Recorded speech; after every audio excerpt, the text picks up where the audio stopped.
Welcome to Stories, Soul Work, and Substack.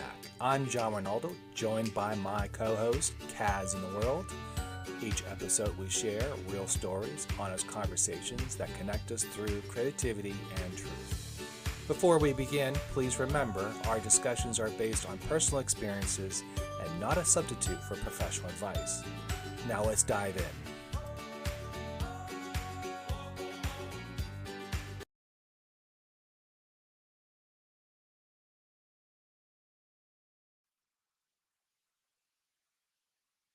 Hey, Kaz, Diving in.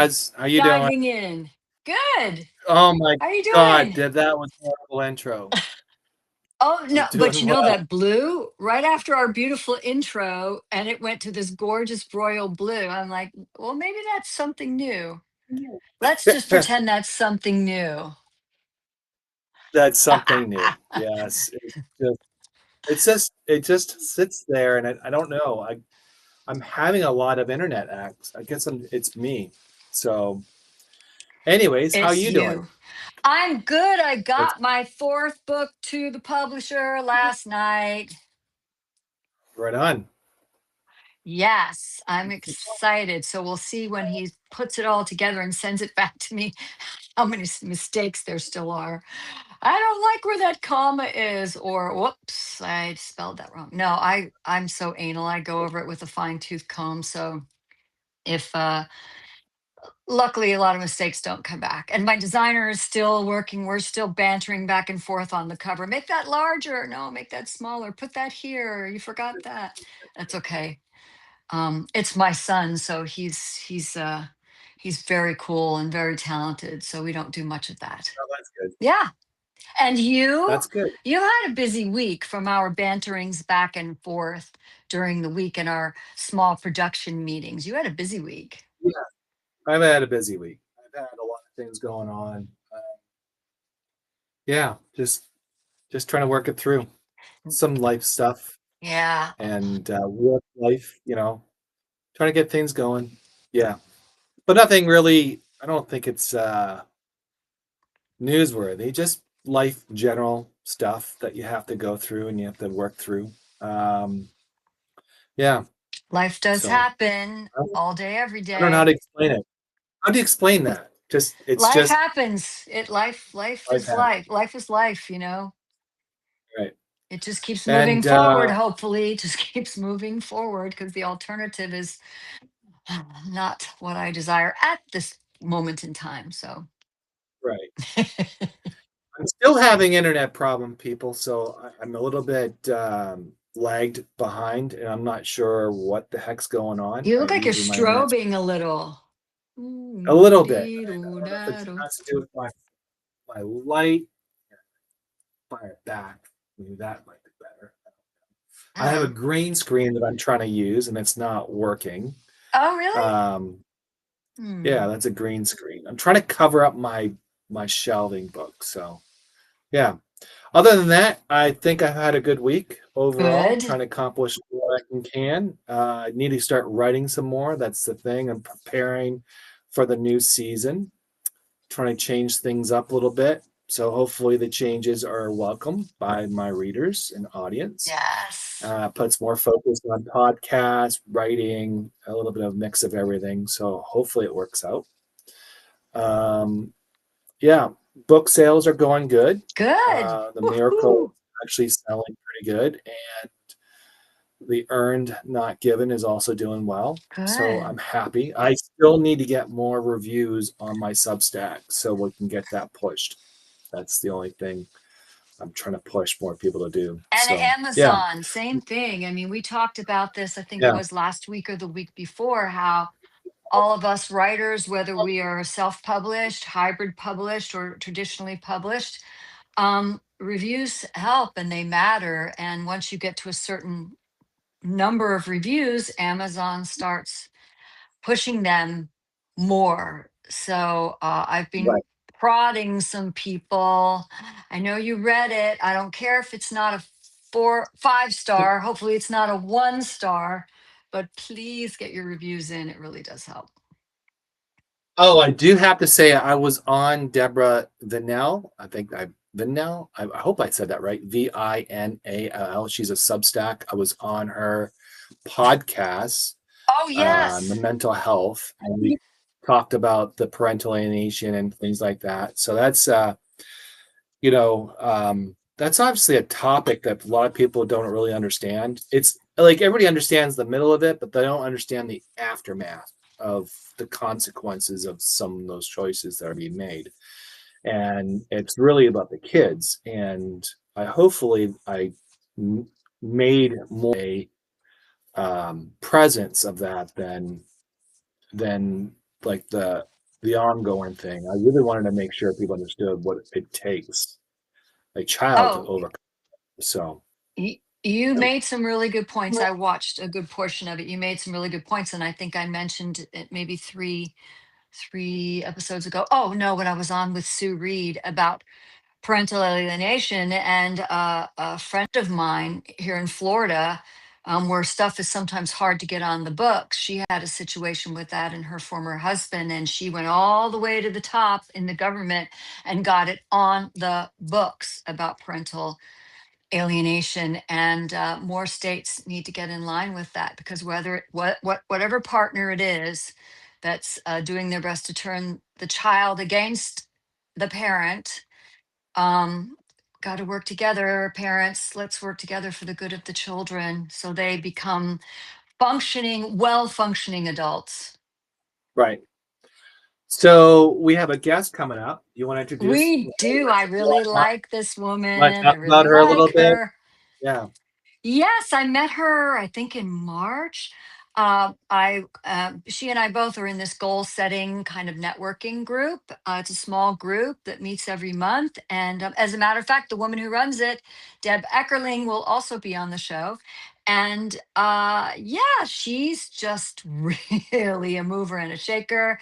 She's a go getter. She has so much motivation and determination. And I'm never going to do her justice by talking about what she does. She will elaborate and elucidate on what she does. But she really struck me in a positive way. What she's doing, how she's doing it, Yeah. and yeah, Camille is the real deal.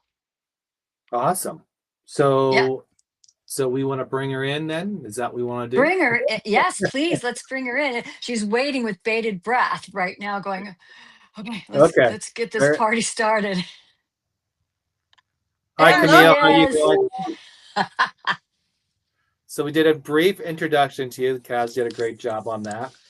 But I want to talk about more what are you currently doing, and just kind of get a little bit of what your story is, if you don't mind, and just kind of like talk through that, and then we'll kind of ask questions as it's permitted.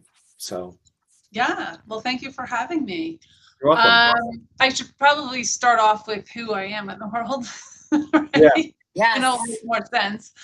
I founded what's called the Soul Professional Movement, which is a global call for purpose-driven entrepreneurs all over the world to be good global citizens, to help each other rise, but really to build the businesses around authentically who they are in the world, like to show up and share your gifts with the world from a place of your truth.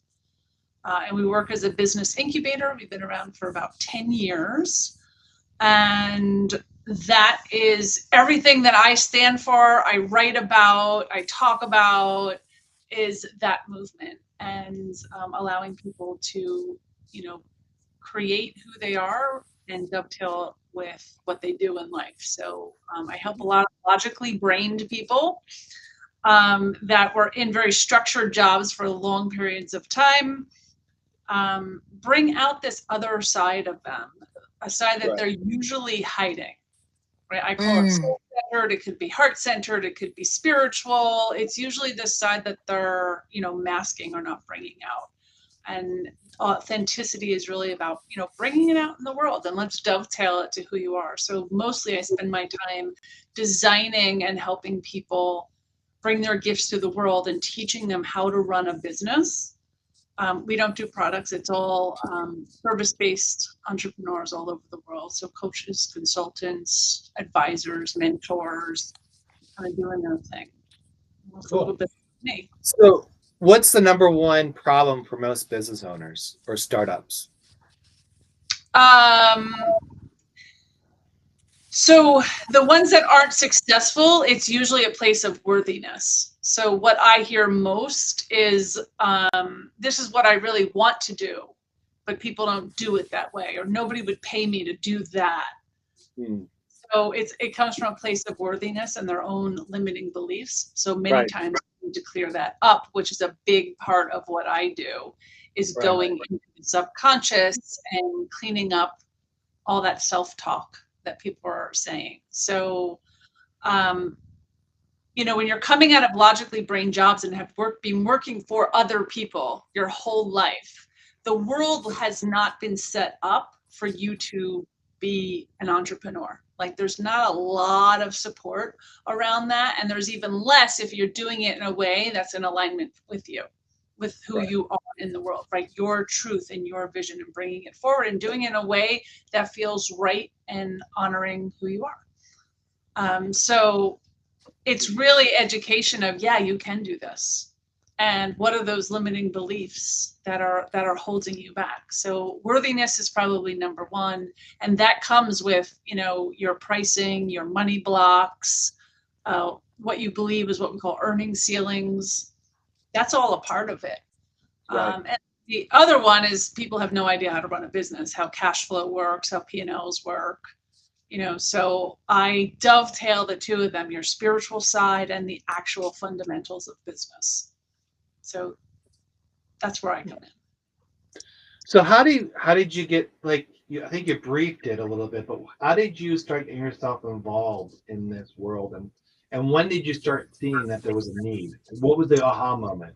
The creating of it. Yeah. So my background was actually in not-for-profit management. So I came up through the not-for-profit world, which is very mission-driven.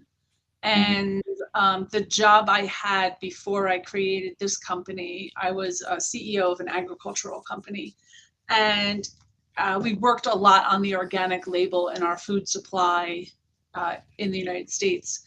And in that job is where I actually started to see all of these spiritual people that were hiding a piece of themselves, but we can only see in others what we are ourselves. So it was like looking in a mirror, right? And it was in that role that I shed a piece of myself, that whole corporate image that I needed to keep. And it was probably the last time I wore business suits too. And you know, the people that were eating organic and eating clean and believed in alternative medicine, those were my people. But a lot of them were in very logically brain jobs, like doctors and lawyers and CPAs and educators and engineers and doing the thing.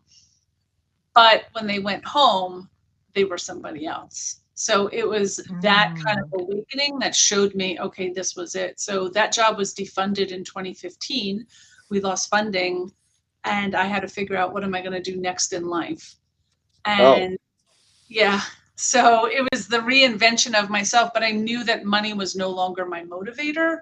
And I wanted to help people, and building community was a big part of what I could do. So I used the framework that I knew in not-for-profit world, and I created what's called the Natural Life Business Partnership, which started out as a coffee club. And we slowly moved throughout the Northeast of the United States. And by 2018, I had heard something called Zoom, and we went to a Zoom model. I'm very intuitive, and I knew that the future of business was going to be done on video. So I started teaching that right away. Like, you have to learn to start giving sessions on Zoom and being a part of Zoom. And in 2019, we went international. 2020, there was this global pandemic, you might remember. And we just...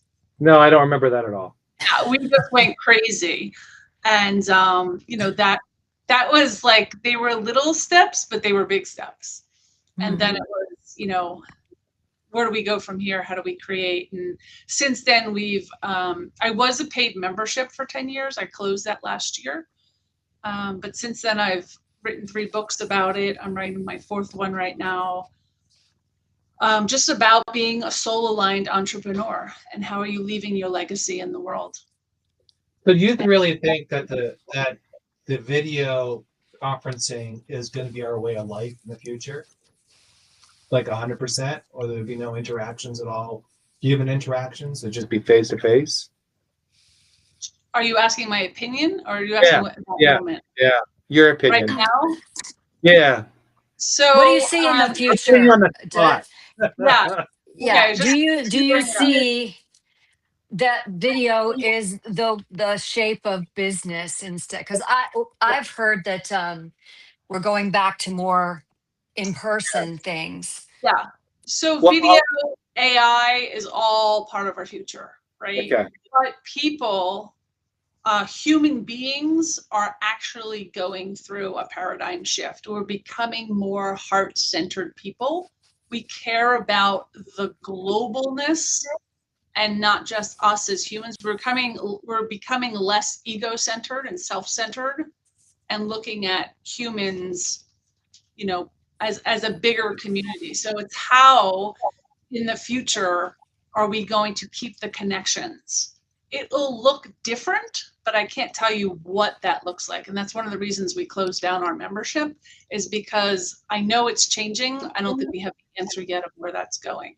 Because even people are getting tired of social media. We're getting tired of everything that we've been doing since 2020. And there will be a change. I know for my own community, people are asking us to meet in person again. We're in 30 countries at this point, and we're trying to figure out a way of how we're doing it. And we're in discussions about where we're going to start. Now, it's easy to start in the Northeast, right? But, you know, we have lots of people in different, some countries are very saturated, others not so much. So, and for me, we started something that's called Soul Adventures, where they're really just soulful excursions about learning culture and spending time and eating food and sharing time together.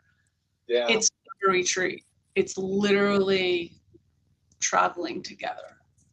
So there's a couple of things that you just said there. Number one, there is the office shortage. There's no office shortage anymore. There's empty offices, empty buildings, and they're getting repurposed either for homes or things like that. They're looking ways to change that, especially in New York or high density areas where there is no, there's no life after everybody goes home from the office. So they're looking different ways how to change that.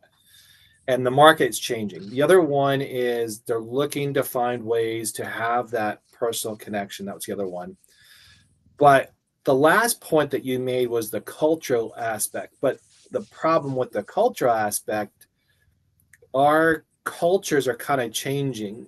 So what we used to know 50 years ago, like Italy was Italy, Germany was Germany, England was England, French was French, it's now becoming like a major melting pot of different backgrounds. And I'm probably more of the old school where I wish that didn't happen, because that culture, that way of life is something special to hold on to. But I understand, the world's changing. So how does, you talk about culture, you talk about all that, how does that, with the shift, I mean, there's a lot of shifts going on here. How does someone in the business navigate through that? Well, I find, because I deal with a lot of what I call micro entrepreneurs, right? They have one or two people, they're in a service, they're making less than $1 million a year, some a lot less than that, right? But it's the olive branch, and that's one of the things we're doing with the Soul Professional Movement is, when I can talk to people in 30 different countries, it's what brings us together. How are we more alike than we are different? And talk about that. And I think it's important to share our cultures and share what's important in our country or wherever you are in the world, in your culture, right? I'm an Italian American, and my family came from Italy. Italiano. Italiano. And it's Miller is not an Italian. Let me tell you, that's not an Italian name. No, that is not my Italian name. That's the name I use. Camille is Italian, and there's a reason. And I have Miller because it's easy. For a second, I thought you were Irish. I raised Americans, though. Okay. Right? Yeah. Like once ketchup hits the table, that's an American, right? And it's interesting because they don't cook the way they do some of the cooking, but like I don't cook the way my grandmother cooked, right? My grandmother was like, so we do miss it, and we have the fusions of culture too, which I think is really cool, right? And there is some beauty about, living in a global society. I think that there's always going to be differences, and it's really about honoring it, right? And that's what I think is really important. Honoring the differences that each one of us have and being okay with it. And that's great. That's you be you, right? And just honoring it instead of fitting everyone into a social box, which I think we've done for many hundreds of years, right? Making people be who you think they should be, and people are changing. The paradigm shift is changing just all the way around. This paradigm shift is changing, and that's okay. So how do we honor it? How do we look at each other as a global citizen? And then where do we go from here? I think everything's going to start to implode, but in a good way. Like it's got to get bad before we rebuild. But I think there are areas that are rebuilding, right? Corporations are going to start tumbling because we have this cancel culture, right? I think some of our political systems are going to start tumbling. Everything's going to change. It just does, right? Over the past 50, 100 years, a lot of things have changed. I was thinking about that today. I was thinking about the Roman Empire. I think guys think about the Roman Empire than anyone. So I was like reflecting on this Roman Empire. I was thinking about, I don't know why I got down the path of the Knights Templar going down to Jerusalem, and I think probably because of the war. I was thinking that region's always in conflict and always in whatever the case may be. But I was thinking about the Roman Empire and how that spawned and how it lasted such a long time. I mean, was it 6 centuries almost? I think, right? I think so. And I'm thinking to myself, but the history from that, like, there's a lot of history, but no one's like, I was just thinking about, and I don't want to get too political, but these last couple of days or the last 40 days we're dealing with a shutdown, I was thinking about how useless our government really truly is when they're not in session. And then I'm just thinking about how, I mean, other than the essential needs, paying people and making sure people are given money and stuff like that. But reality, what do they truly do? They do nothing other than just add more to the deficit. And I keep thinking about the Roman Empire parallel to this. If you think about the two societies, the one reason why the Roman Empire failed as a culture, as a country, they got into the sexualization stuff. They got into the cross whatever, and that kind of deteriorated the country so much. And then they got into, rather than focusing on taking care, being themselves, focused on helping those along the way, and conquering obviously was another part of that puzzle. But when they started going more internal, that's when the infighting increased. And you look at what's going on right now, it's the same similar thing. It's just a different way of approaching it. And I do see governments failing and crushing. And one of the things I've learned that we carry debt for a reason, because it's not meant to be paid back. It's meant to destroy countries, more or less.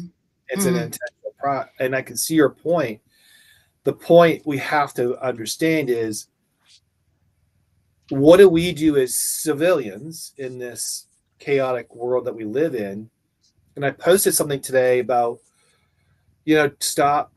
You talk about social media too. I was on different platforms and I was inundated by political things on on TikTok, X, Facebook, all political stuff, which hits your point where you're consumed on that. And I go on Substack now.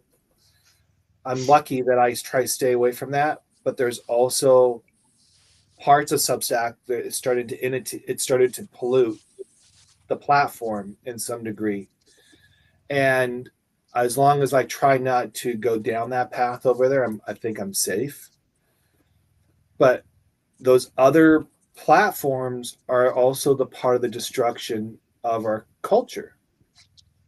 And I was thinking about that today. I was like, that's a form of how the Roman Empire failed too, is this infighting, this constant destruction. And I agree with you to the point where, yeah, I see it as well. And I just don't know how the shift, like, not to be a casualty in the destruction of the government's stupidity.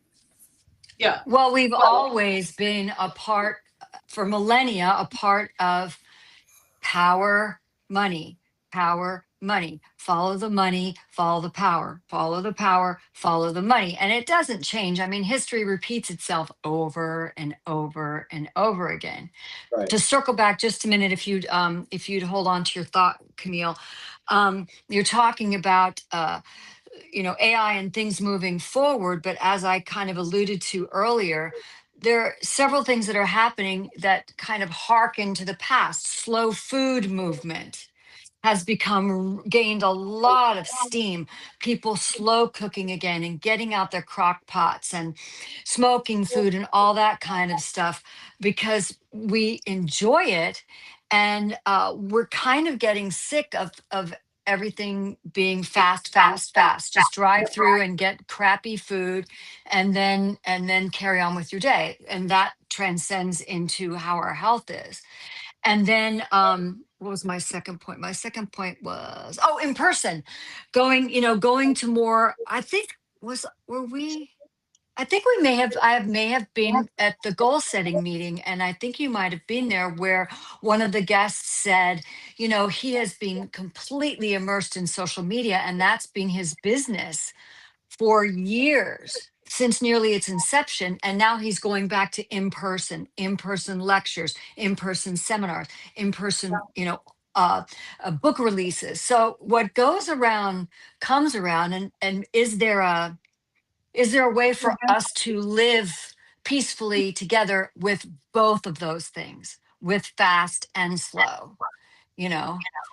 Well, I think we're getting comfortable with what works for all of us. Like, I see less time being spent on social media, like like building businesses. We had a big Facebook community. I don't even go in there anymore. And there's hundreds and hundreds of people. But I was like, but people my age just aren't doing it anymore. Right. And I think it started at the, in 2020 with COVID. And I'm Italian. I cook day and night. I very rarely go out. I cook and I cook. But by the end of COVID, all of my kids had come home from college and I had a full house, and I hated it. And I didn't cook for years. And I'm just not doing it anymore. Now, I probably cook more than the normal person still, but I literally was like, I'm not doing it. I was so tired, right? And we also went to video, and we did all of this stuff, right? But I feel like now we're at that breaking point and we're going back to in person.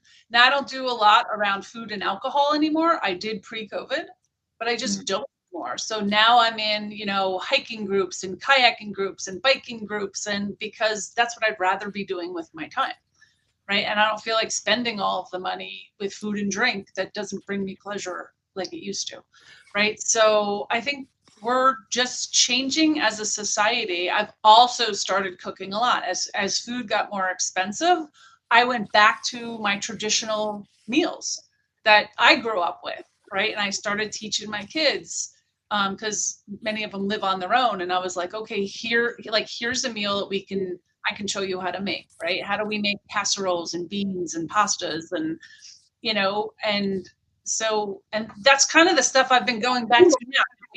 I spend my Sundays prepping food so we don't pick food, right? And so it's changing, and we as a society are going to change with it. John had mentioned like social media and getting, I have a TikTok problem, which I'm trying to stop now because it's really shortened my attention span, that I've noticeably have, like, it's shortened it. But I absolutely love TikTok because I hear everyone's voice and they are opinions. It's not the news's opinion, which has become opinionated pieces at this point, not fact, right? So TikTok, and especially before they shut it down and kind of relaunched it, because it's definitely changed, I could hear from anyone all over the world. And I love hearing other parts of the world of what they think about us and what's going on, because they're seeing it through cleaner eyes than we are. And I liked that. I like that. I want to see more of that, because that's what's going to change. That's what's going to change. You know what the US is going through right now, and especially over these last few weeks with their government shutdown, I'm hoping that it opened a lot of people's eyes, right? Because everyone's blaming everyone, right? But they chose to starve Americans. I don't care what side you're on. That's what came out of it, right? And it's like, okay, well, that's not very heart-centered either. But we have people that have been in Congress and the Senate seats and for 50 years, 40 years. I looked up everyone and I'm like, that's why there's no change, right? Because people are holding on to the way it was, and the way it was is collapsing. Same with our healthcare system, right? It's all going to implode. I was hoping healthcare would implode a decade ago, but now it's really going to implode because what I'm seeing, and I'm seeing most of it on TikTok because that's where you actually get your truth, is as people aren't buying into healthcare anymore, right? And seeing health pay and looking at, and I always told my kids, I was like, I'll probably have to move overseas to grow old. And I'm okay with that. It's just part of what we're thinking, right? Italy. I love Italy. Maybe. Like, it's also more realistic. It's cheaper for me to fly to Europe than it is to fly to California. Right? And for me to fly to Canada, I can't even fly to my other country. I can go see my friends in Germany and Spain and England cheaper than I can fly to from the East Coast to Vancouver. Right. I spend a lot of time in Europe, right? Because of that. It's easy. But now, wherever I go, I know people too, which I didn't have that pre-pandemic. I can go anywhere in the world. And know people and really be taken into their homes, right? So when I was in Europe last year, I found someone in Portugal. He was actually like a cruise director. I forget what they call him. In Portugal, and he wanted to come to New York. I live outside New York City, and I was like, why don't you bring your family and you can stay with me, and then I'll come to you and you can take me around, right? And that's so cool. That's what came out of all of it. And it's an appreciation of who each other is, right? So I think a lot of things are going to implode, especially in the US. But because we're like, I hope not. I really do not. I hope not, because that'll affect the stock market, and that's not what we want. But I mean, I get what you're saying. Things are kind of like moving. Things are kind of moving in a direction where we have to prepare ourselves, more or less, but it sounds what you're saying. And more of an entrepreneurial, like we're going to become a lot more entrepreneurial than we are really servants to other people.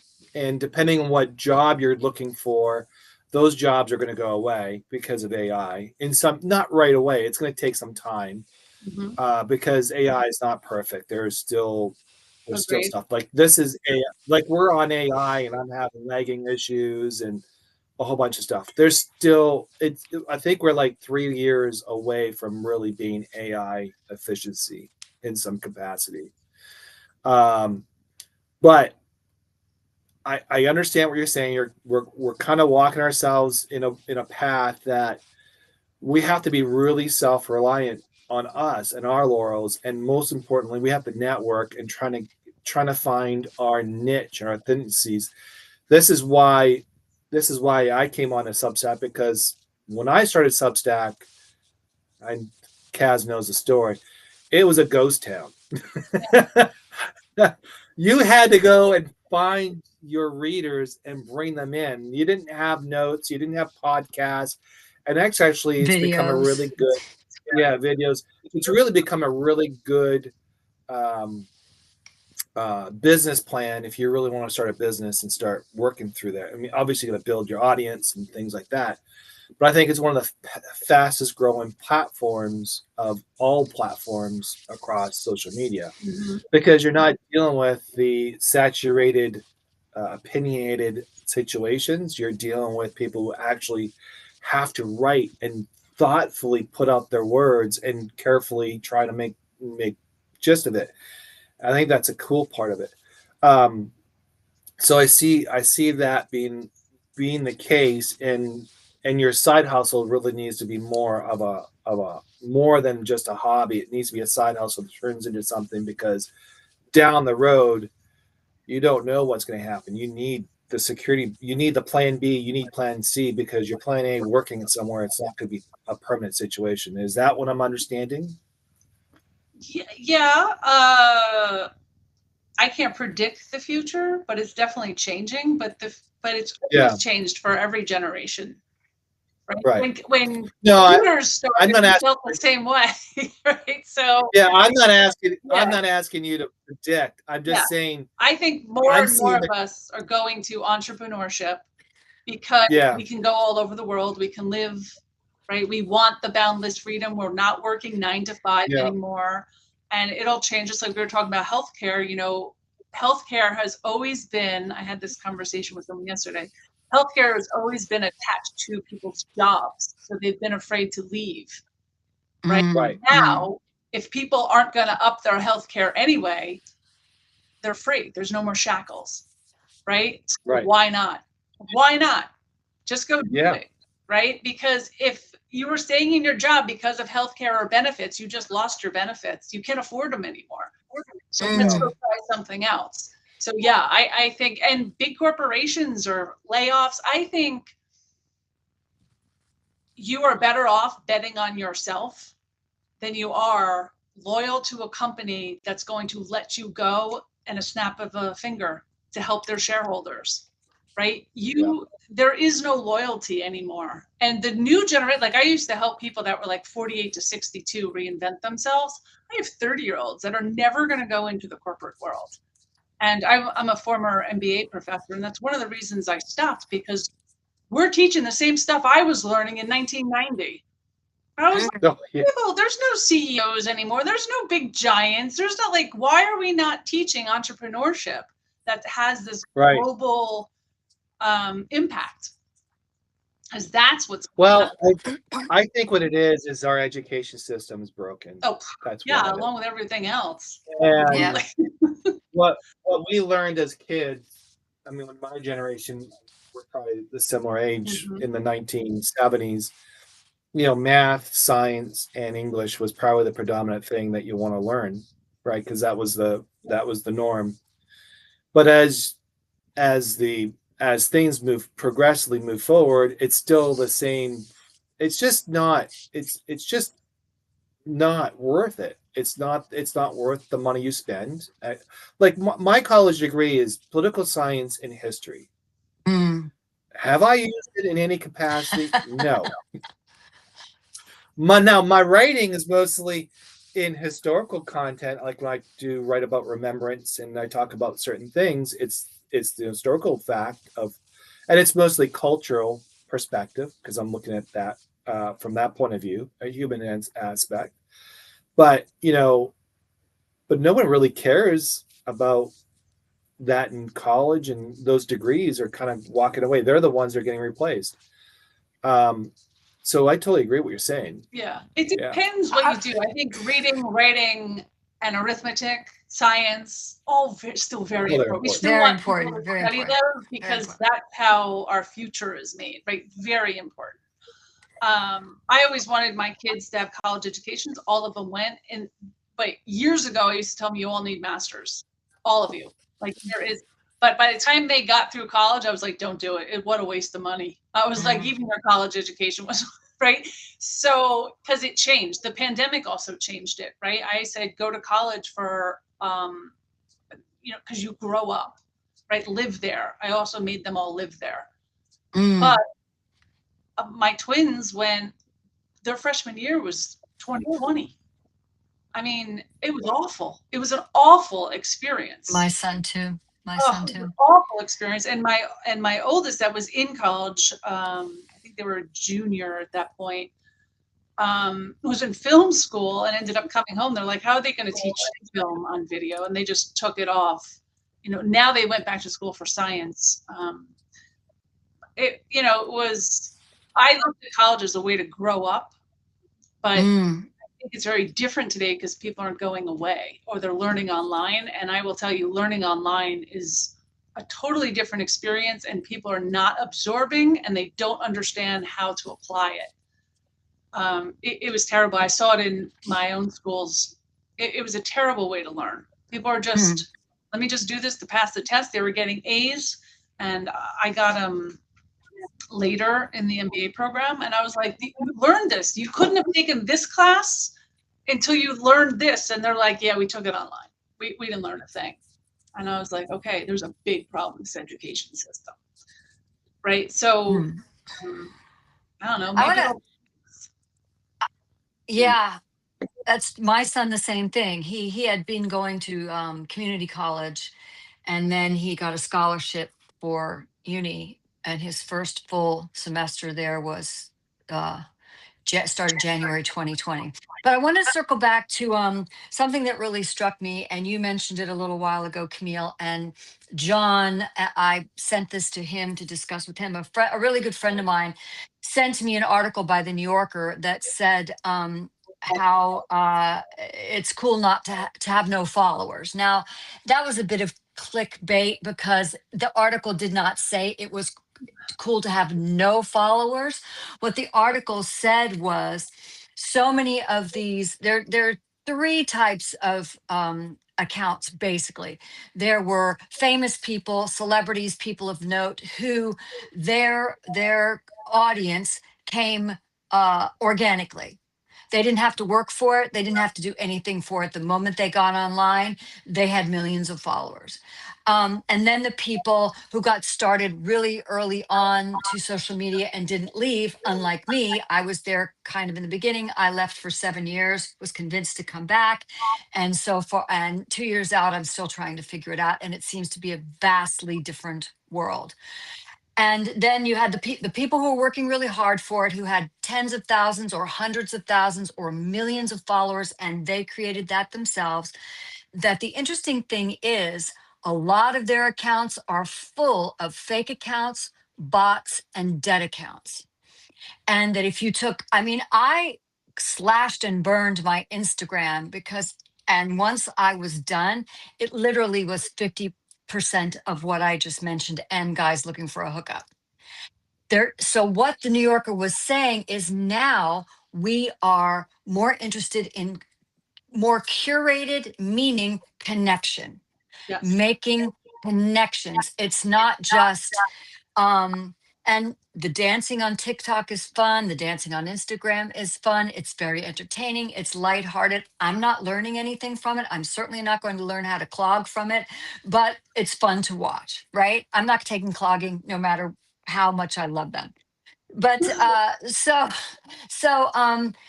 when you realize that your social media, especially what I call the bigs, TikTok, X, Twitter, Facebook. At one time, I had 3,000 friends on Facebook. I really knew maybe 400 of them, which included students and included friends, family, college, high school. The rest of them were friends of friends, friends of friends, friends, and we were told just inundate your Facebook with as many possible people as you can. And I finally said, feels just really fake to me. So since my social media is quite small, I feel, oh, well, I'm finally really cool. But it's not that. It's that I'm connecting, and I'm consistently connecting with, I continue to grow on Substack. I grow more slowly on YouTube, and I'm at nearly a standstill on Instagram. And okay, I'm not really worried about that. I'm not worried about any of it. But I just found, my friend said, her quote was, "You've been figuring out how to get more followers. Now you're off the hook because all you care about is being heart centered and sharing and giving people tools with what you do in the healing arts modalities. And you have really loyal people who subscribe to you and follow you and who you communicate with all the time." So yeah, it's, to me, it's like the slow food movement. It's like the in-person movement. It's having another, it's having it would it be a growing pain, or would it be yeah, it's having another growing pain, but it's actually shrinking, if that makes any sense at all. I don't know. Camille, throwing to So you. I I think it shifted in the last year, and I tell my own clients, I call it authentic success. When you're showing up as you are, you're shining your light brighter so people can see you, and then they come and follow you, right? Having a bunch of followers, I have tens of thousands of followers, but if they don't do anything, right, and commenting on my post it doesn't change my brand at all. You know what I'm saying? So having that doesn't really prove, unless you're selling them something and making money and they're your true followers, right? That's the community. But I think showing up authentically and shining your light brighter is actually how people find me. So I have a word of mouth business, but I'm in 30 countries because of it, because I show up exactly as I am. I tell people my own stories, right? I spend a lot of money. I don't spend any money actually on marketing. And it comes naturally. And I make collaborations with other people. I make partnerships with other people. I help people naturally. That's me shining brighter so more people can see me and they come in. I never look at how many followers do I have, how many comments do I have, because what difference does it make? It's not, that's my goal. My mission is not see how many comments I can have, right? Or how many posts I can make. It's getting people to be a part of the soul professional movement. And it's not all flash and splash anymore. And I think it No. might have been you. I was in one of your master classes and you said that people are attracted to your energy. Yes. And in some ways they want to be you. Yes, that was me. That was you. I've heard several people talk on this topic, but they also want relatability and they want to hear your stories. See, and I have said for quite a while now, I'm not a phoenix who rose from the ashes. I never went away. I walked through the ashes. Mm. And that telling, and I have not been, because I was teaching meditation, it was just the modality. I was not after class talking to people and helping them with their problems, because I am not a therapist. I have meditation certifications and Reiki and Qigong and hypnosis certifications, but I'm not a licensed psychiatrist, psychologist, or therapist. So I'm not going to give you in my opinion, this is what you need to do, because especially in the day and age we're in now, people are litigious. And if they do something you've recommended and it didn't work out in any way, shape, or form, they're coming back after you. And I can guarantee that they are going to tell you, Yeah.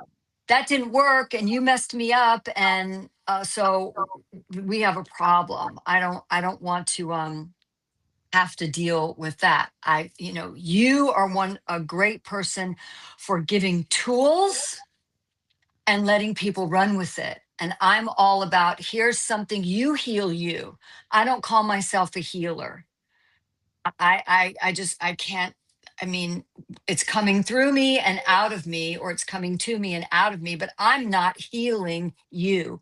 You Right. have decided to take it on and you are healing you.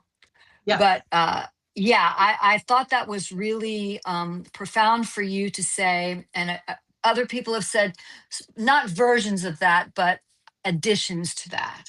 And I love it. People want you to help them with their pain. They want everybody's got a pain point. I certainly do. I'm reading a bunch of books right now to help me be better, to be a better teacher, to be a better person, to be a better co-host with the most, to be, just to be better for my son, my husband, my family, my students, my friends.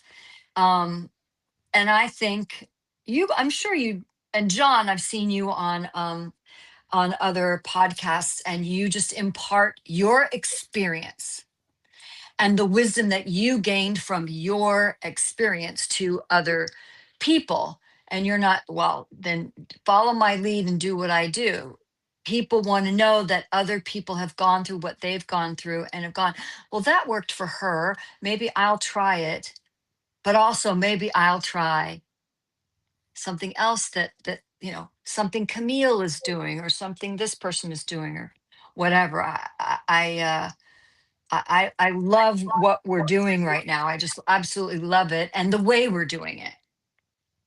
Yeah. So if I can just throw some numbers here, some comments. Someone's talking about activities on social media and things like that. And one of the things that I came across was Bill. I forgot his last name. Bill. He's one of our Castellano, and he wrote on his notes. He goes, 87 of my 146 subscribers have no activity. That's lessened the pressure I was feeling. Now I can focus. Now that's what 40. That's 60% non-active, and there's about 40% who are active in our things. Now, how Substack works, how it works is you have followers and you have subscribers, and then you have subscribers that converts into paid subscribers. So there's different levels, and a lot of people will follow you, but they don't subscribe. And most people put a free subscription, so you subscribe, and that means you're getting content delivered to your email box or to your app, or however you set that up. And then if they really enjoy your content, then they'll be willing to either pay. And they either might pay not just a subscription. You have different levels of subscription. You can do monthly or yearly, or a founding member that gives you X amount of dollars, and however that's structured.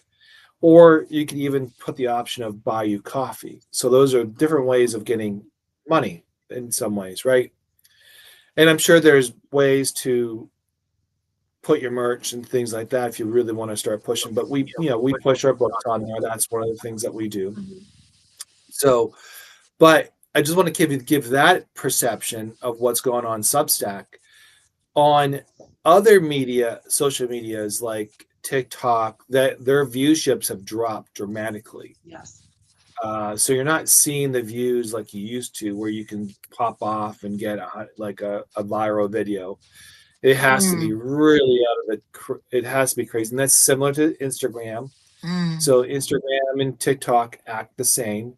And on X, if you're not talking politics, you're not getting any hits. It's just so inundated with politics, and that's part of it. And then YouTube is an old structure frame that now how we podcast our stuff, or we do our shows, we podcast it on 5 different levels. It's on Kaz's YouTube, on my YouTube, it's on X, it's on Rumble, and it's also on Substack on mine. And we have it spread out, and then from there we can able to distribute it afterwards. But if we're hitting 40% of your 60% non-actives, from what I understand, that's not a bad ratio, is it? And if you convert 40% into like maybe 5 or 6% into paid or some type of paid program, that's a pretty good ratio, isn't it? I guess so, if that's what you're looking for. Yeah. I mean, I don't know what subscription. I'm not on Substack, so Okay. I don't know, what your subscriptions are. If it's, they're paying Mine's $30, and you I think have 5 people. Yeah. Right. No, mine's like $35 a year, and and I think $5 a month because that's as far as you can go. Yeah. So But you'd have to build thousands and thousands and thousands of followers for that to pay off. So really, everything's like a actually, give and take, right? No matter what it is yeah. for you, it's just a give and take if that works for you and your funnels or your systems, because maybe they go from there, but they'll funnel into something else, Right. right? Yeah. And buy a product, or that's what you're just as a strategy. That's the strategy side of me. Like, what is your end goal here? Right? It's just like doing free master classes or whatever. Like, my stuff's on YouTube, but I don't really promote YouTube. People call me all day long. Can I promote your YouTube? Can I do this? I don't really do anything with it. The most amount of followers, well, that's not the most, but I have a lot of followers on LinkedIn. That's where I spend all of my time. I'm really not on Facebook. I probably have 10,000 people on Facebook too. And I just started doing a LinkedIn newsletter, and 1,000 people jumped on. Right. So Wow. that's just me being me and showing up. And all I do is, it's just an article I write every Monday about, what's on my mind. So we have probably. Yeah, so Donna basically said she was on Facebook. She had two thriving businesses on Facebook, and she gave them up. All garbage is what. Yeah, I mean, but Wow. for some people, Facebook made a lot of money. Like, if you build communities, I know community builders on Facebook from 2020, right? That because they've built it and shown up, it's still working for them. But to build something now on Facebook, it's not really worth it. And I never put my energy in it because I just do not have energy to be on all day long. It's not in alignment with who I am, right? And I'm all about working in alignment. So your focus is mostly LinkedIn. That's it, and nowhere else. Yeah, once a month I put a class on, because I do free classes. I do free business classes, and I put it on YouTube. So once a month, you can go there. I do. She's got quite a lot too. A lot. Yeah, I mean, everything I do is word of mouth, right? And I always ask people, this can be in your strategy, but what's your offer at the end? Right. So if it's part of your funnel and it's working, then it makes sense. If at some point it doesn't work anymore, like my membership after 10 years, it did bring in a few $1,000s a month, but I was like, it doesn't make my heart sing. So I ended it. Right? So, and that's what's happening these days, is that more people are,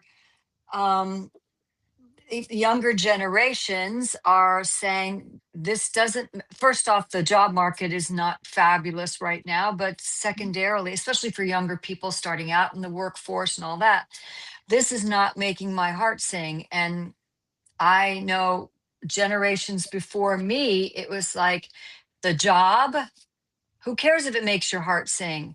You got a degree, you became an accountant, you did that for 30 years or 40 years. You had your insurance, you had your steady paycheck, you bought your house, you had your car, you had your kids, and it was very formulaic. But at the end of the day, when you retired, if you were able to retire, did you miss it at all? No. I mean, my grandparents, they walked away from both of their lifelong jobs like me. All right, now I'm done. There was no, their hearts were definitely not singing. My dad's heart, at the end of his career was definitely not singing. Yeah. I mean, I always ask people, if you were to win the lottery today, what would you get up and do? Right? You're telling me quit my job? You are not in alignment. Right? I would still do what I do. I would get up and my day would pretty much be the same because I love what I do. I would travel more though. But yes. I love what I do. So, and I let go of things that don't serve me. Right? But that's my whole thing. Is it hard? Is it hard to let go of stuff? Is that why people are afraid to kind of move on? Is it because of the fear factor of letting go? No security. There's no security. Well, there's really not security in anything today. That's right? true. But when I got let go in 2015, I was defunded. My program was defunded. I was, how old was I? 48 maybe? I was 48, and I was like, you know what? You can get CEOs a lot cheaper than me, right? And I realized that I better start betting on me and creating the life that I want moving forward, because I cannot rely on a company to pay my way. And as I get older, it's going to get harder, very hard, right? So I was like, how am I going to do this? And I had to figure it out. And I was a single mom, and I was like, this is my best bet, is to build a company. And along the way, I've constructed, I've deconstructed, I've talked about that on lots of interviews. You know, I figured out along the way what makes my heart sing. Now in this next decade, it's what am I going to get rid of? I had 9 seasons of podcast I got rid of. I stopped doing collaborative books. I'm doing singles, but I'm doing it with publishers now. Like, there's things that are changing because I've changed. I'm different. My kids are out of the house now and grown, they're adults. So I'm in a different stage. What do I want to do? But I'm also looking at, how do I support myself at 60 and at 70 and at 80, right? Those are things that I'm looking at. And it was never to work for a company. No. I'm not any more secure. You're probably less secure. And if I had to worry about, my insurance and all of my benefits and my time off was all tied into an employer that I hated and a job that I didn't want to show up for, I can't imagine. That's why we're all sick, right? That's all stress in your body. Like, that's why, so if things don't feel good, I just let them go. And I figure I'll make the money a different way. And how it used to be, where certain states were right to work states. When I was working in living in California, it was a right to work state. Florida's a right to work state, but which meant you could walk into your job and that day on the spot, we don't need you anymore. And the inverse, you could walk into your job and tell your boss, I'm leaving today. Yep. And, good luck. But it's almost like that now, where somehow the corporations can get around the laws or regulations or whatever. And even if it's not a right to work state, say, yeah, we no longer need you. Here's your 2-week notice. And by the way, here's your paycheck for the 2 weeks. And we don't want you to come back. Yeah. I mean, and it could be happening in an instant. I mean, look at the past 6 months, all the layoffs, and now all those people are in the job market. And there's not jobs. Right. No, that actually last week was the highest job loss or job report than over a year. Yeah. I think it was. Wow. Yeah. And those people it's jobs, still lost healthcare, lost all their benefits, lost their pay. And there's not like they can go to another corporate job, right? Corporations are kind of imploding, not really, but right. They're circling the wagons, as it were. It's all got to change, because there's no loyalty anymore. Either way, an employee doesn't have it and a company doesn't have it, where there used to be, right? Like, there used to be loyalty. You worked for a company for 30 years and you got a beautiful pension and it paid for your life. And that may have been worth it for a lot of people. Yeah. Yeah. That doesn't exist anymore. Doesn't exist. So you said some really, sorry, go ahead. You said some really cute. I mean, you said some really important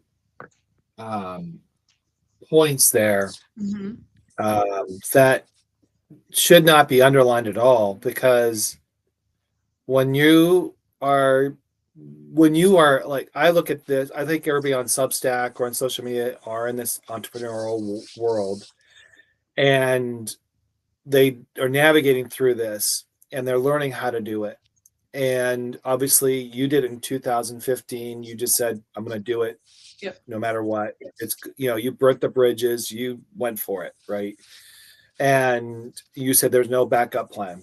That's all. But some people are working and they're trying to make this as a side hustle. I guess that's Good the way to best way of start. putting it. Yeah.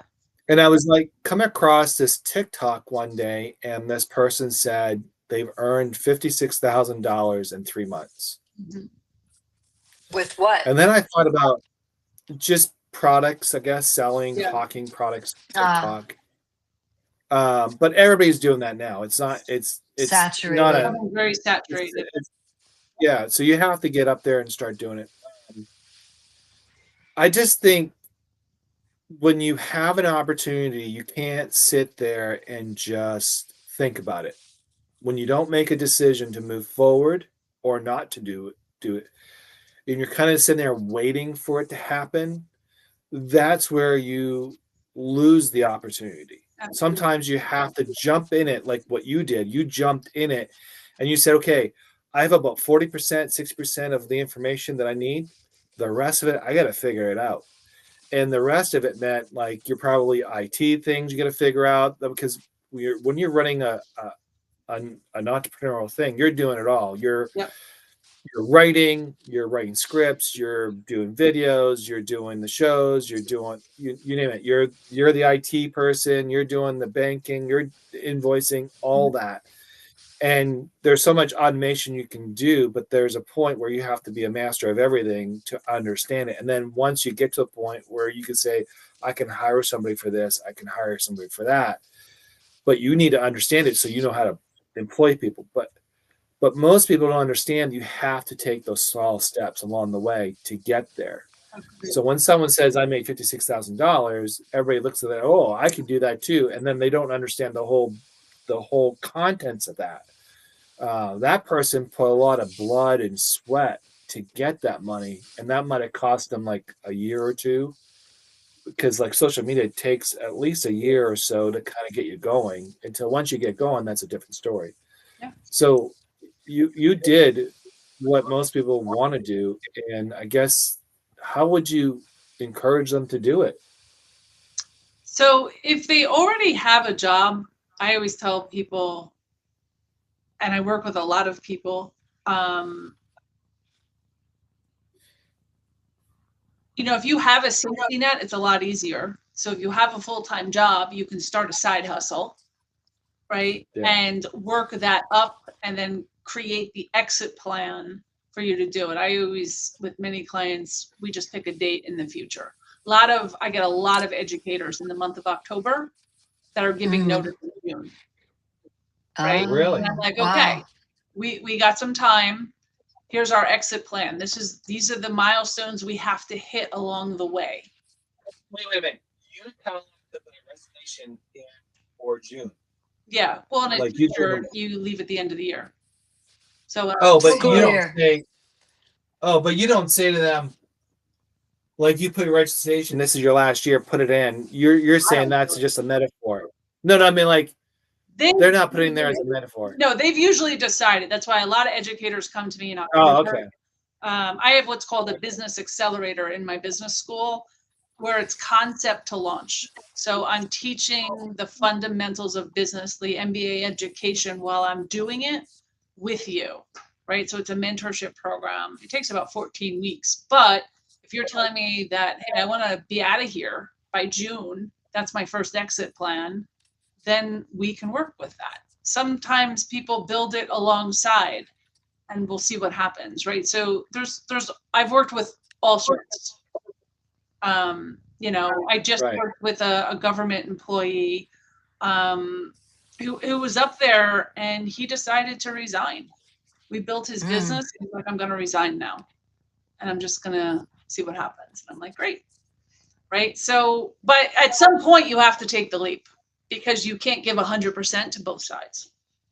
Right. But what did he end up doing? Without revealing too much who he is? He called himself a future self strategist, and his background was actually at the FBI. And he works with people now in the government that are becoming entrepreneurs, mostly with their mindset. He also reads Akashic records.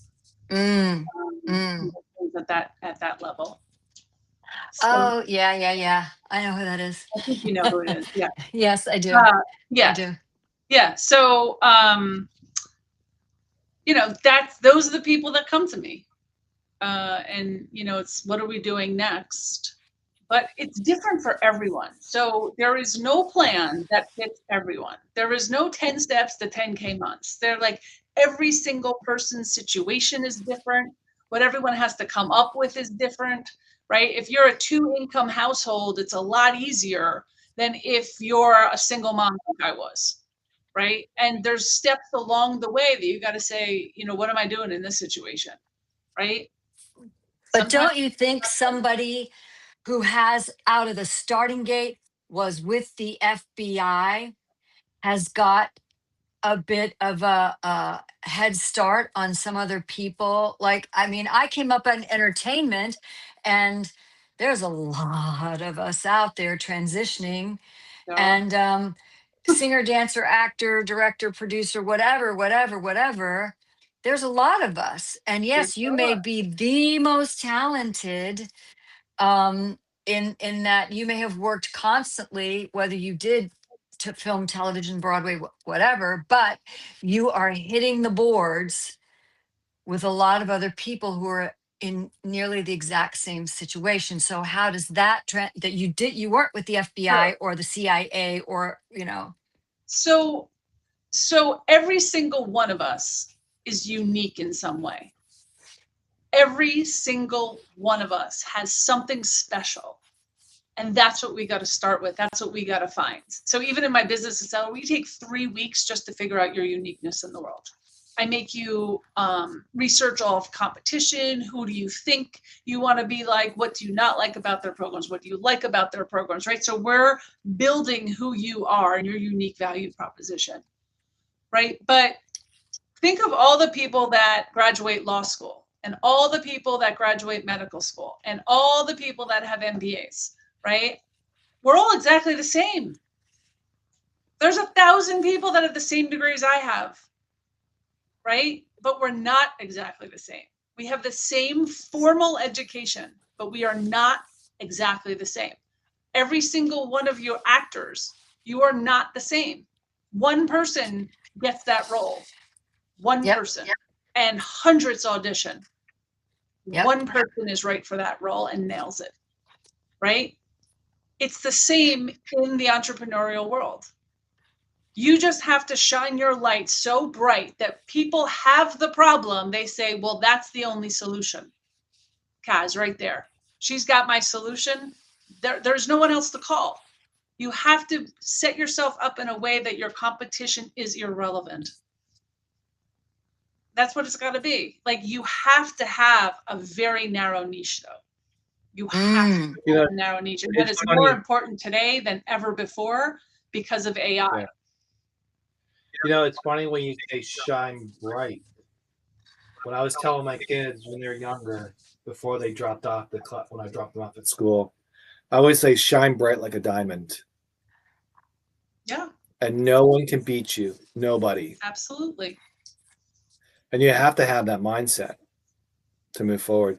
So now you got your business going and it's humming, and it sounds like you're making some changes, right? So what are you seeing yourself? I mean, we talked a little bit your future, but what are you actually working on, and what are you kind of like going direct? What direction are you really moving in? Is everybody kind of like following your direction now? Are you seeing a pattern, people following you? A lot of people follow me. I don't really look for the pattern. Okay. Because I feel like there's another paradigm shift that's happening right now. And I think the new year is going to show us something different. I'm trying to figure out, I closed my paid community. What is next for me? And I have a couple ideas that I'm working on. I'm still working on the Soul Professional Movement, which, how are we going to be in person? I'm putting together a show. I'll have more to talk about that in a couple months. I'm making collaborations I just made a collaboration with a media company. I think collaborations is going to be a big part of everybody's future. You are not a lone wolf anymore. You got to see who surrounds you, who supports you, who makes you shine brighter. Yeah. So, and that's what we got to do in the world. It's just about, being better. You do, and totally, you do, and collaboration has been Kaz is my co-host. with the mostest, co-hostess with the mostest. I, and even as an entertainer, I felt like no matter how many casts I was in, how many shows I did, it was still me.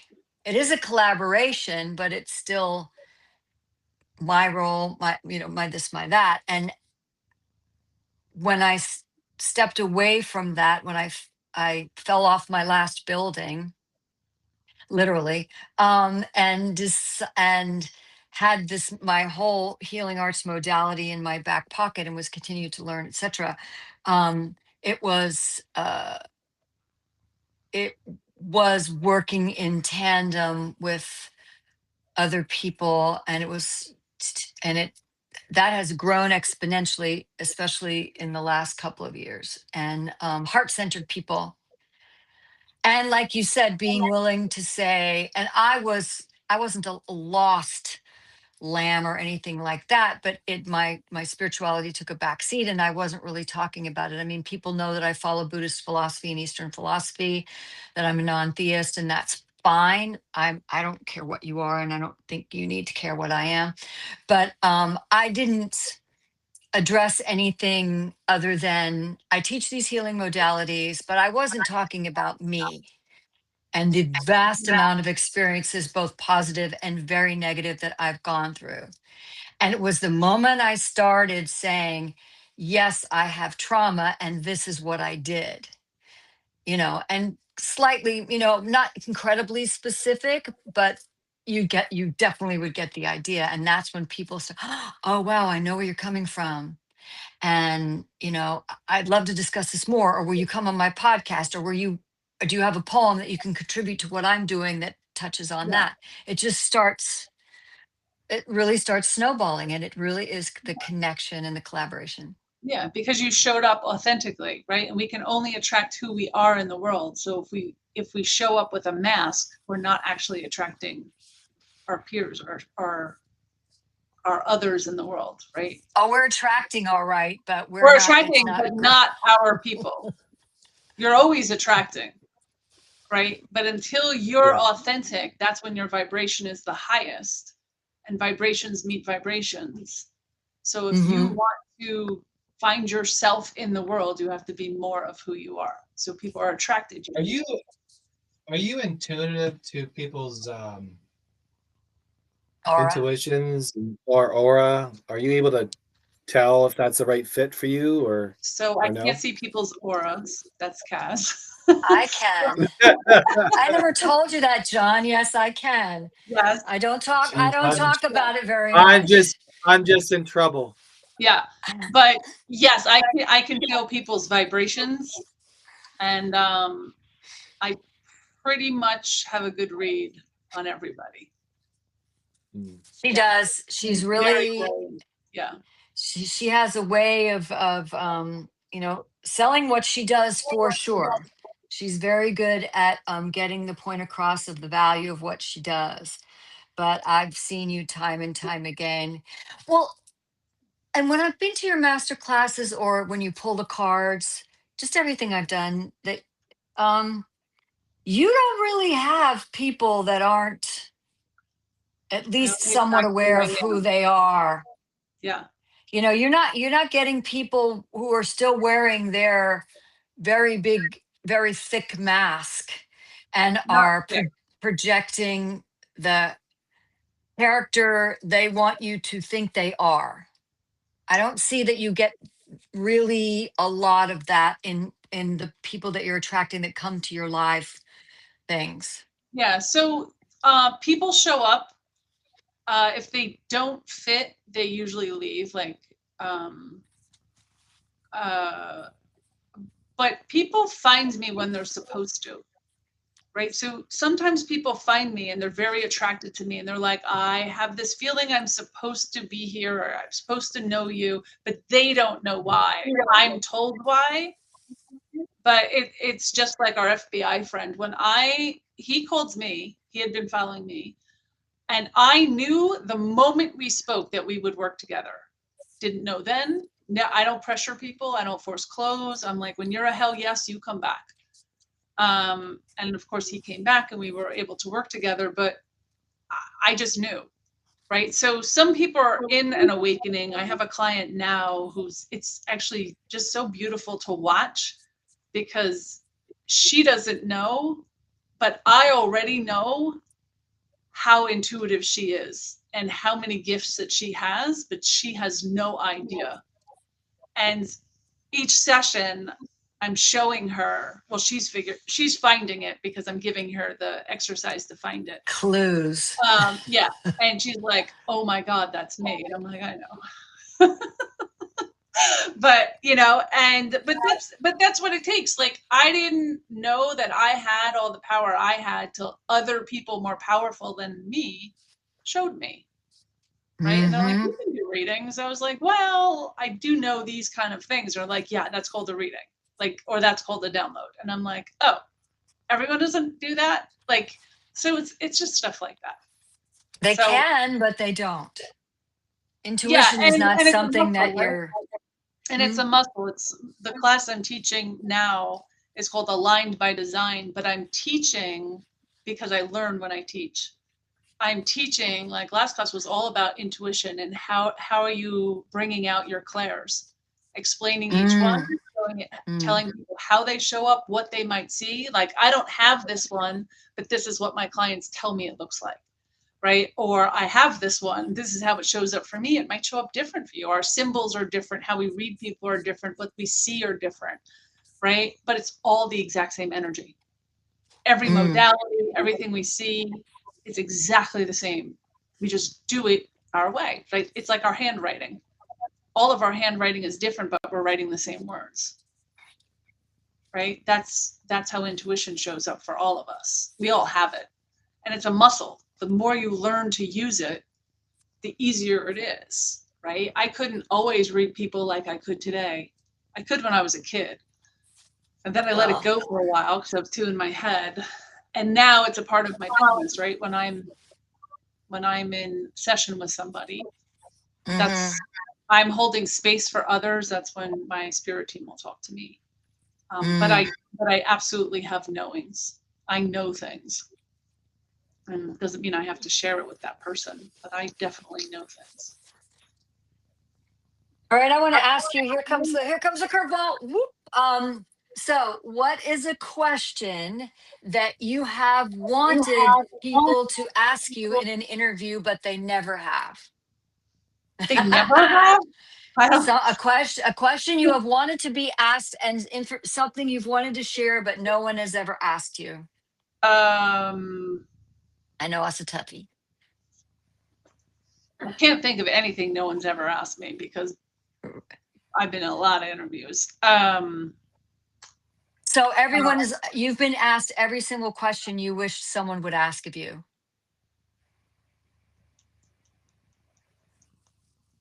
Stump. Yeah, I'm trying to think. I mean, I'm pretty much an open book, and I write about everything. So.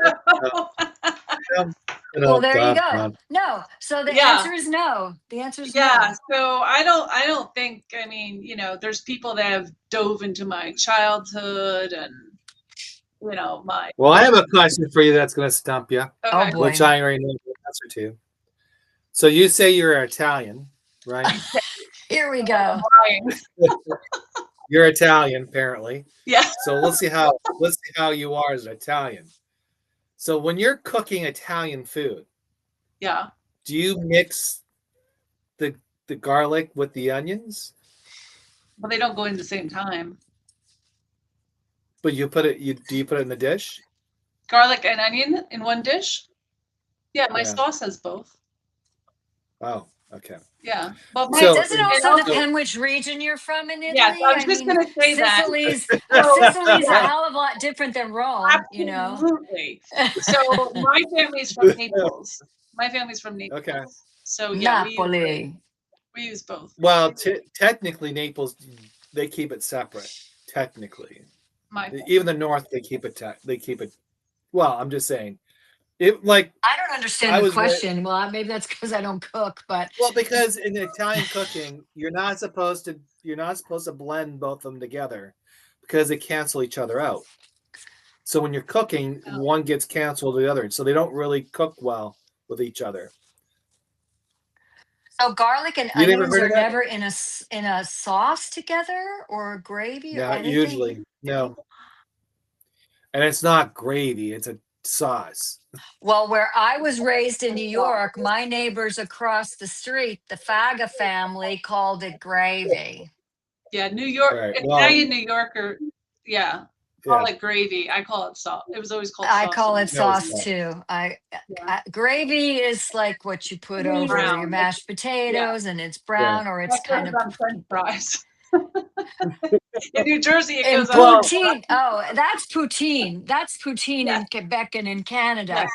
Brown sauce, cheese curds, fries. yeah. Thank you. Well, the thing is that the reason why you don't cook them together because if you look at the dishes, some of the dishes don't require onions or things. Like the tomato sauce, like a plain tomato sauce is usually with garlic and tomatoes Mm. and basil, Basil, yeah. right? Mm. And salt and pepper. Now, if you're doing a I can't bolognese. Like Now that's bolognese. onions, the staples, onions, carrots, and celery, and that's it. You don't put garlic in there. It's that's the bolognese sauce. Some like when you're making like seafood sauce, like whatever sauce you're making, it's usually all onion. It's all garlic. That's Yeah, it. scampi. Yeah. Scampi, it's garlic and all that. So I don't know what. I was always trained when I cooked was never mix the both in an Italian restaurant because it just Interesting. Yeah, I would never cancels it thought out. that. Yeah. Where was your family from in Italy, John? I don't recall you ever saying. So my family comes from two parts. My mom's from the Bosanica, which is the south part near right. If you go to Bari, we're right in the Bari and Napoli. We're right in the middle in the shoehorn. That's where my mom's region's from. And then my dad's from Veneto or Oh, Vicenza. Veneto. Yeah, Veneto. Yeah. yeah, near Venice and Vicenza and all that up that way. So yeah, we never mixed the both. So Interesting. yeah, Hmm. yeah. Well, It all depends. Like I always ask Italians for that question because there's always a major debate, I love it. and everybody That's says, "Oh, it depends on the region." And then when I say, "Well, that never was when we did culinary. Was never the case." So I don't know where that came from. Maybe it was house preferences. I don't know. I was just going to say it could be that my great grandmother didn't, but as it was passed down, we Yeah, added onions because my father right. absolutely added onions. And I'm trying to think, did my grandmother? I don't know. huh. Well, I got scorched one time. My mom was I was actually cooking. I was cooking. I was making sauce, and I did my onions. I put my garlic, got that going. Then I got my onions in there, got all that going, and I got scorched. The guy said, "What are you doing?" I said, "Well, I'm making sauce." And he goes, "That's not how you make Italian sauce. You just ruined it." And then typical Italian, he just threw his hand up. He goes, "You just ruined it," and then he walked out.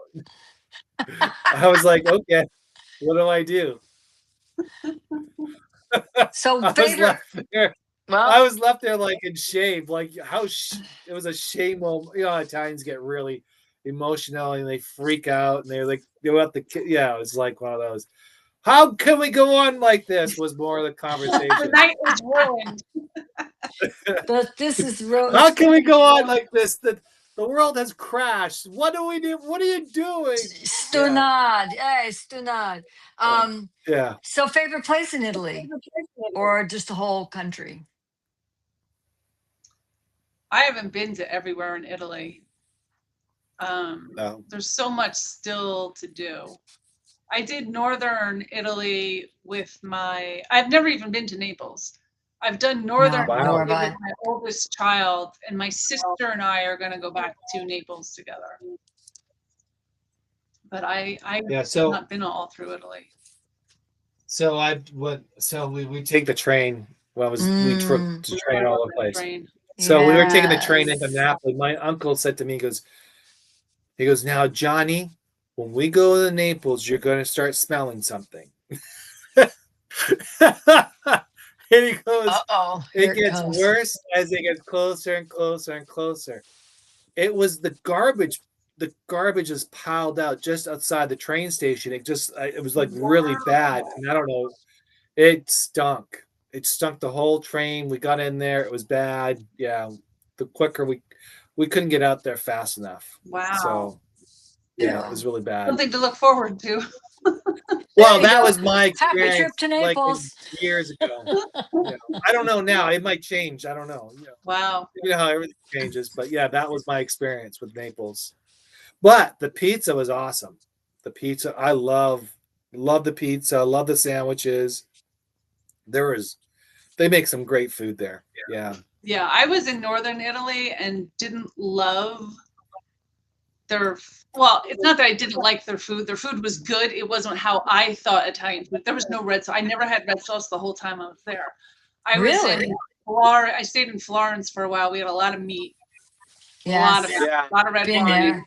Yeah. But Yeah. Yeah. every single day, I had bread with fresh butter and anchovies with a glass of red wine. I was in freaking heaven for Yes. €3. I love anchovies. I Anchovies. was I like, know the butter most. and the bread with an anchovy on top. It was incredible. Incredible. And I came home and I was like, our anchovies don't taste anything like either does our Stop. butter or our bread. But oh my God.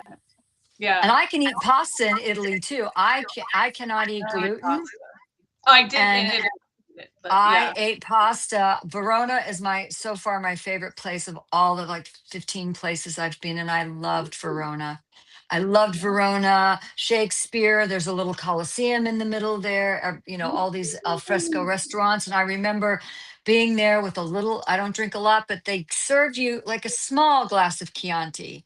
It wasn't like Yeah. a burgundy glass, Yeah. So a little Chianti and just the pasta, spaghetti with a marinara on top and a beautiful sprig of basil. And I said, I just got to try it. And I've got medication. If it makes me sick, nothing. I guess it's the semolina that they use, or everything's bio Yeah. there. I don't, but no problem whatsoever. None. Yeah. But I loved Verona. I Yeah. buy the aqueducts, and people were so nice and helpful, and yeah. Yum. Well, John, Well, yeah. what So else do you thank have? well, I was thinking that we're getting close to the time here, so I just Yeah. wanted to say thank you. Is there anything else you want to share at the moment? Is there any books or how people get a hold of you?